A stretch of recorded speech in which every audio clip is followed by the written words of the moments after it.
Hey, this is AJ with Blackhawk Bushcraft, and I want to spend a little bit of time talking about something that has been on my mind. It has to do with preparing for the worst and hoping for the best. Oh wait, I don't look bushcrafty enough. Just 1 second. Whew, that was close.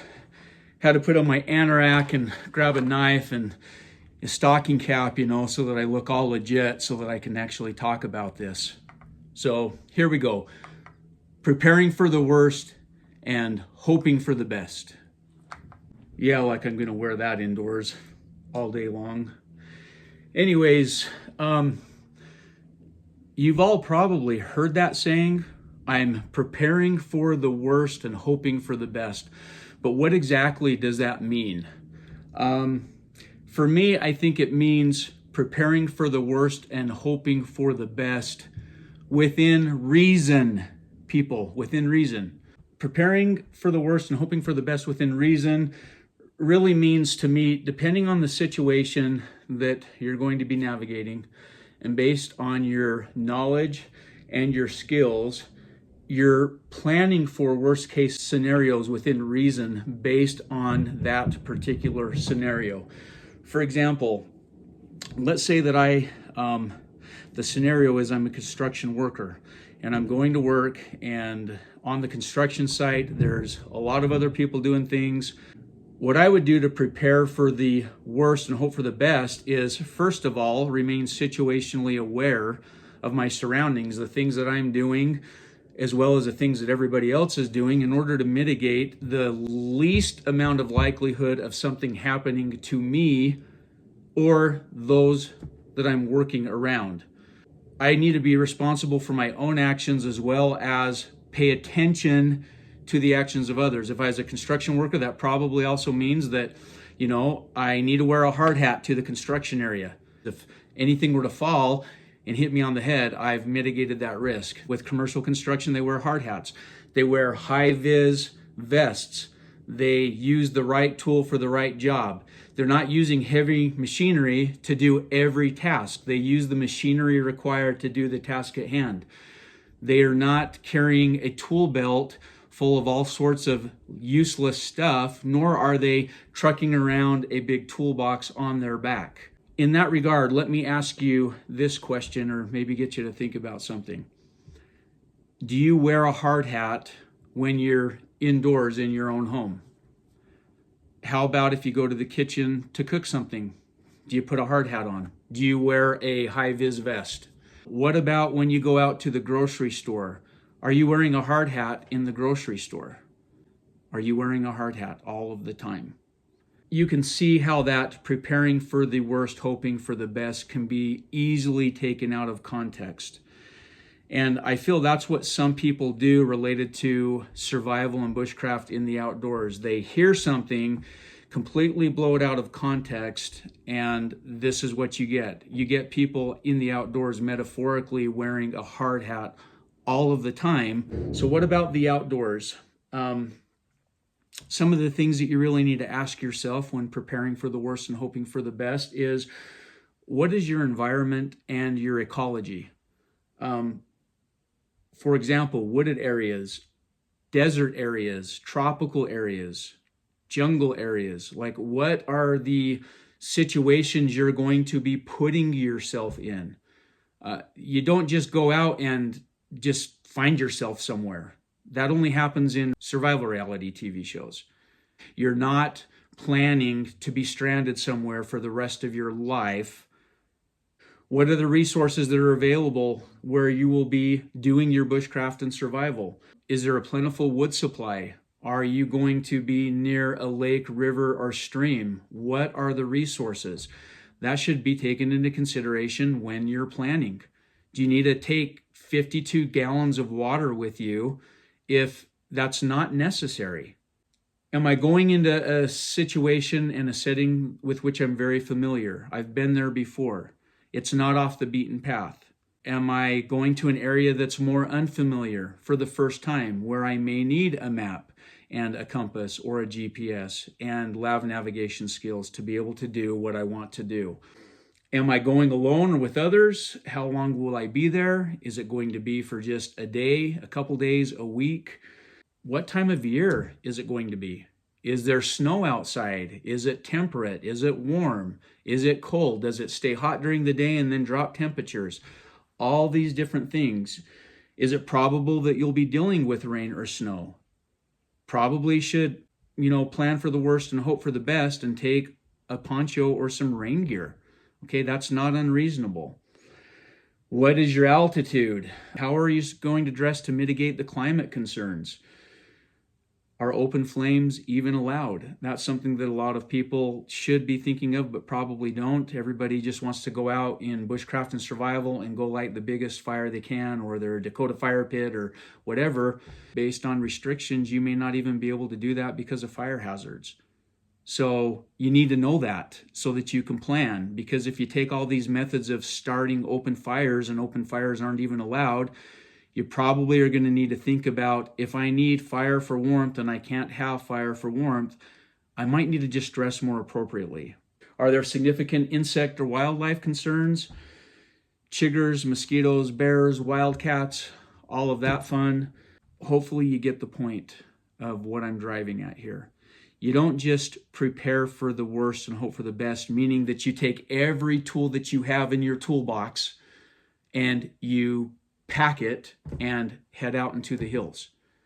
You think about things, you rely on what good knowledge and good training and experience you have. You plan your mission. In this case, your mission would be, where am I going? What am I doing?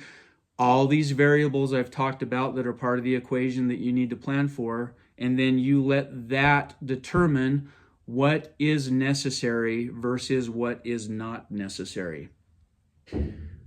For example, do you really need to carry 17 methods of starting a fire every single time you're in the outdoors? Do you always need to start a fire with some more time-consuming way and method than something that may give you fire more quickly and more efficiently?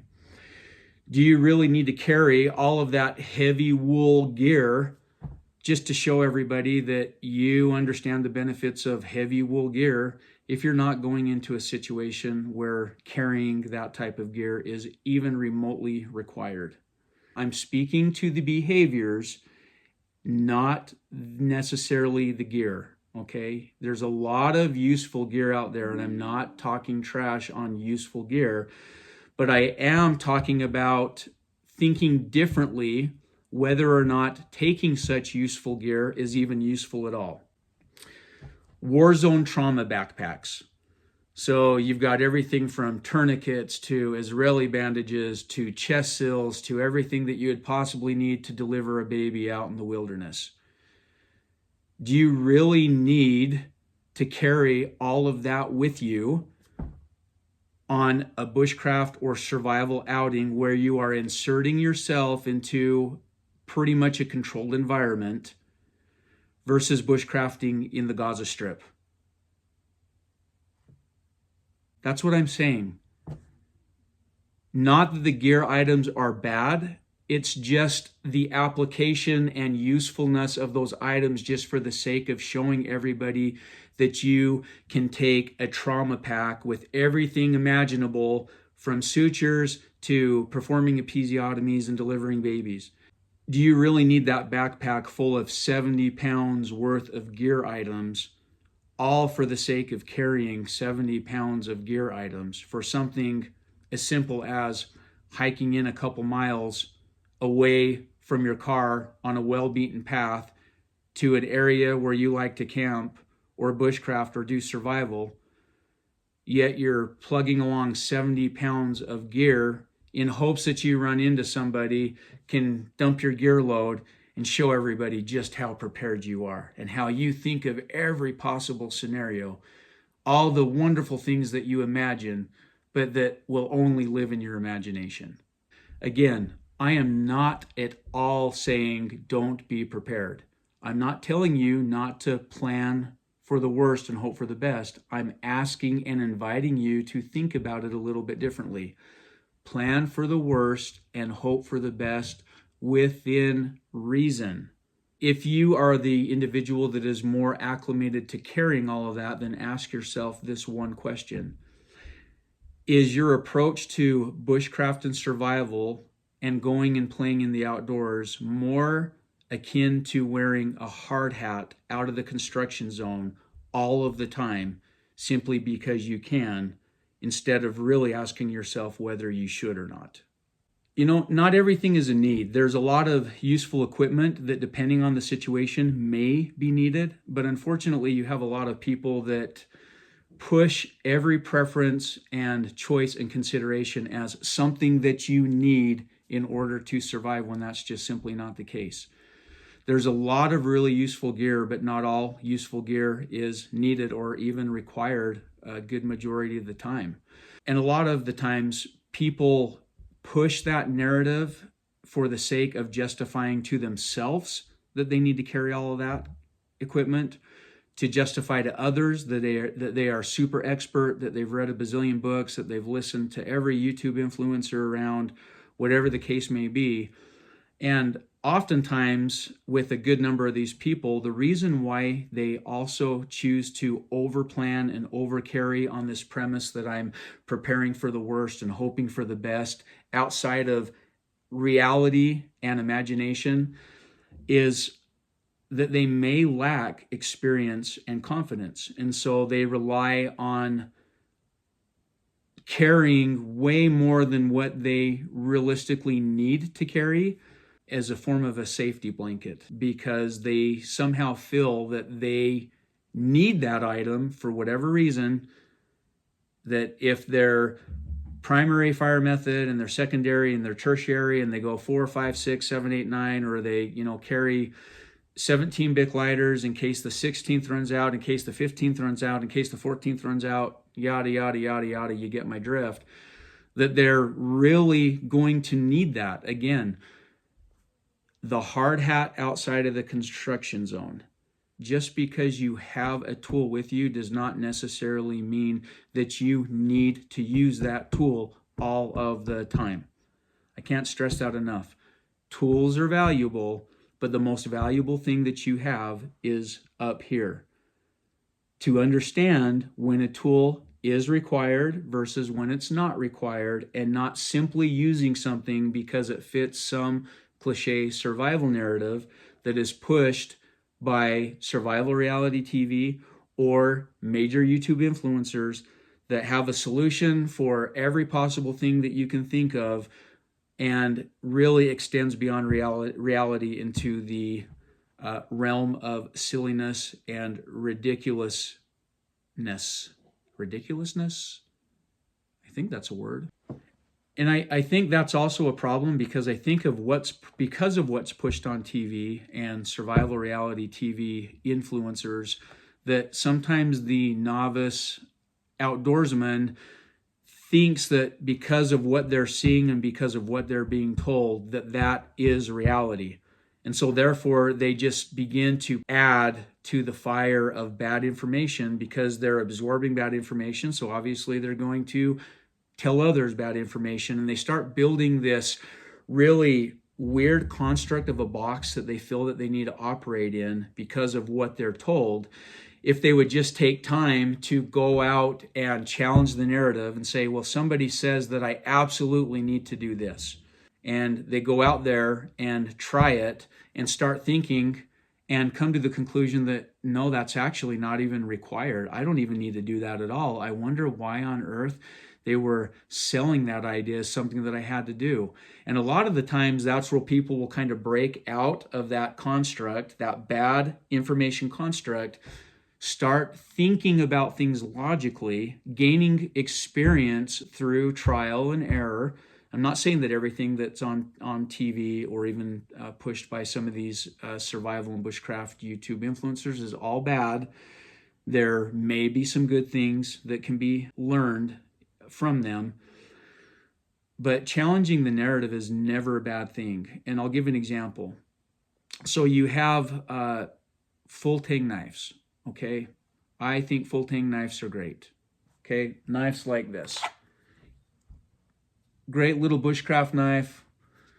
You know, this one does everything that I need it to do for me. That being said, I also have a lot of really great non-full tang knives that I like to use.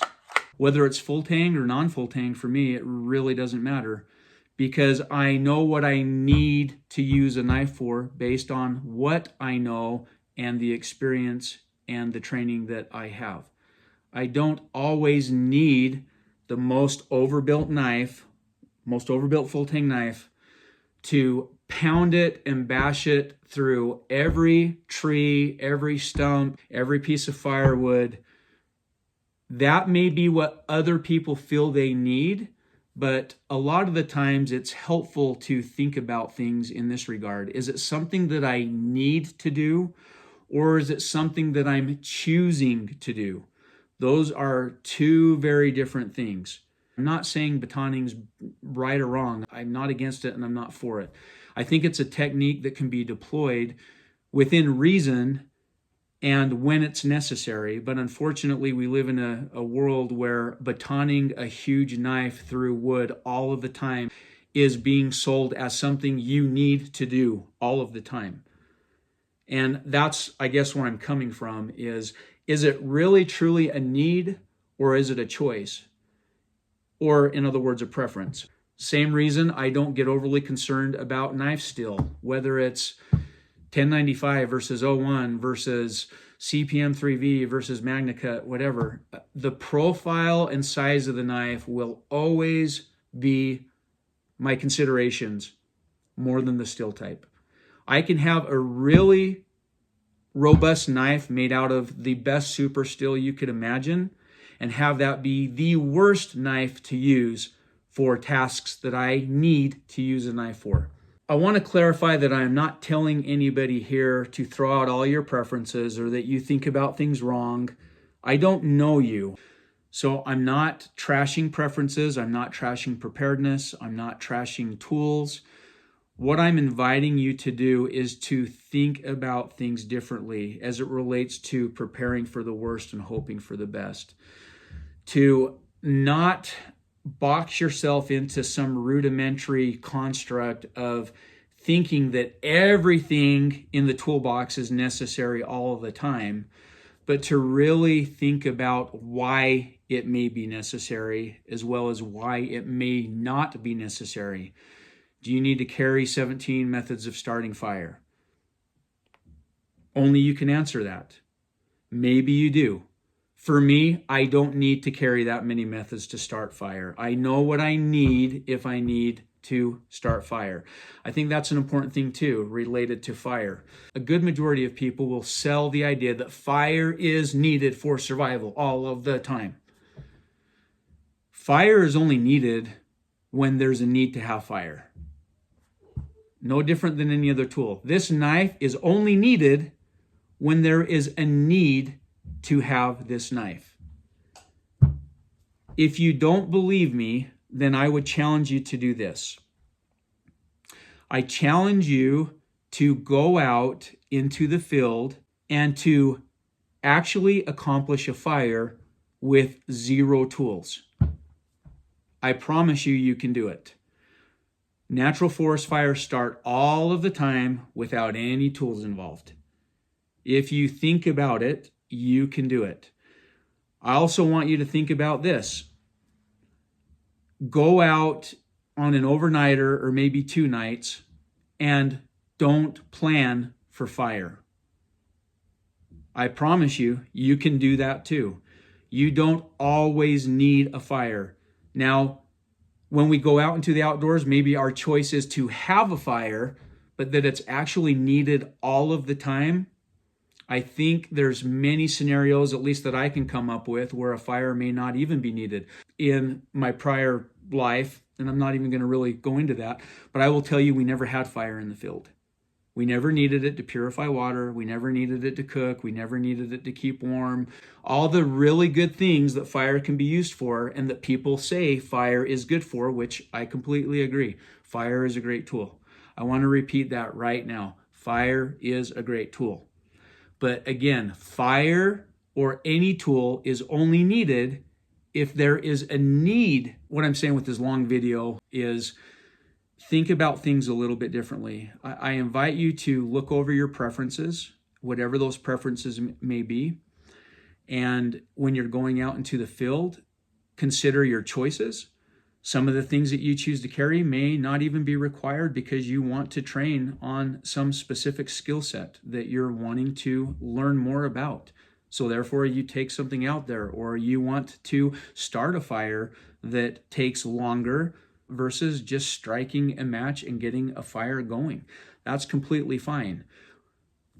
But do not fall into the trap of what is pushed out there as bad information. I guess what's pushed as bad information, meaning that the application of those techniques are needed all of the time, that those skills are needed all of the time, that those tools are needed all of the time. Do not constrain yourself within that rudimentary of a illogical construct and let that drive what you do out in the field. If you do that and you think about things, you'll find that you'll be able to make up for a lot of things when you may not have the right tool in hand. You'll be able to make up for things because you'll understand, I don't need to take 70 pounds of equipment to prepare for the worst and hope for the best.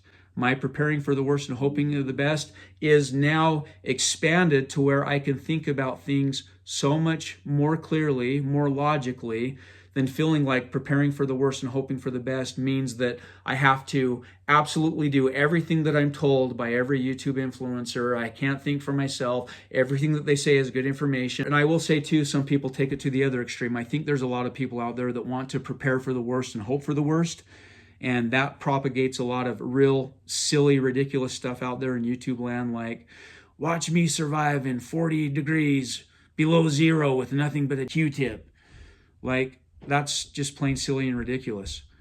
Why on earth would you want to try to show people that you choose to go out into the field completely unprepared, to show people how cool you are, that you could use your Q-tip to extract earwax and use it to make a fire or something completely stupid? Hopefully this has given you something to think about. If you have any comments, please feel free to add them in the comments. If there's anything that you think that I haven't thought about related to this topic that you feel would add value for others reading through the comments, please feel free to add that.